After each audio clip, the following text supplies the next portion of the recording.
commonly found in calves. When I practiced in California, it seems like all the dairies had this. I don't know how it is now. It seems like it's gone down. I don't hear people complaining about this. I don't know if that's just because they've gotten used to it, or there actually is less of it. I don't know. I'm not on enough calf ranches or dairies enough with their calves anymore to know, but it seems like I don't hear as many complaints as I used to. Typically about 10 to 12 lasts at least a week. The life cycle allows for auto-infection, meaning an animal can infect itself. It's very like a lot of these diarrhea disease. It's very common in mixed infections. Crypto's probably oftentimes the first that sets it off, and then it just sets up the environment for others to come in. It's very high prevalence. And then there are thick-walled oocysts, which are very resistant to most disinfectants. And that's part of the problem. It's extremely difficult to eliminate this. There is now a vaccine. Merck Animal Health has a licensed vaccine, and this is actually being sold in Europe. I have no idea if they're working on getting this to be sold in the U.S., but this is kind of exciting, and obviously it's new. Certainly the data that's out there, the challenge study that was done here in this paper looks promising. But again, I don't know if they're working on this for the United States market or not. It's a vaccine that's given to the cow, much like I guess in Europe. I think the Rotovec vaccine that's in Europe is the same as what we have over here as Guardian.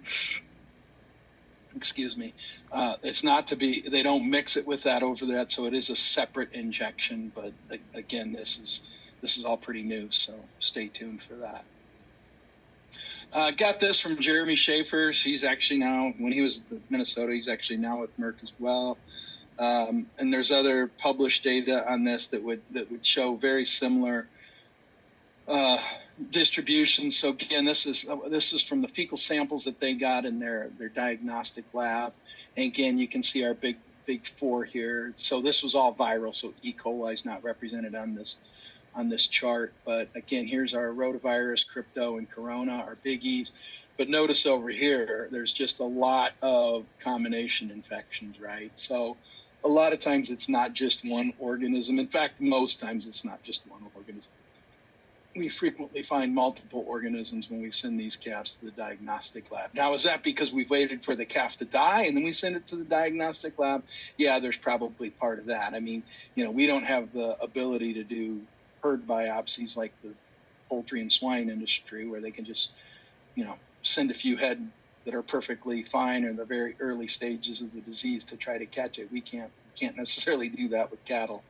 So there may be some bias in that, but a lot of mixed infections. And I know the last time I did this, I showed some other work where it was global work, and that's very common around the world as well, as mixed infections. And there's lots of organisms that, we don't, that cause scours and are present, and we don't necessarily have any vaccine or any control of. And, how serious are they? How they're very prevalent. There's some studies from Iowa State that showed these torovirus and norovirus a lot in calves. They found a lot of it, but it's probably not as a major problem as the ones I have highlighted in red. And this is just a scale, you will. So you got the days down here, and then the organism on the left, and when we most commonly see them. So again, our E. coli's are really early. Salmonellas can tend to be pretty early. Clostridiums are really early. Clostridium perfringens type A is a little bit later. Our rota and corona are typically, that week to 2 week old. Our crypto is in that week or so. And then I didn't talk about cocci. We've got good control measures for cocci, but if you're getting rip roaring calves with diarrhea at day 7, it's probably not coccidiosis. It's a 21-day life cycle for cocci, so it's probably a little that's probably something else. It could be. It's a numbers game. If the numbers are just outrageous, then yeah, you can get some cocci earlier than that. You'll see upstream effects so serious that the calf will start diarrhea, and that's just simply load. But typically coccies, we start seeing cocci later in life than the other big four. So that's a real quick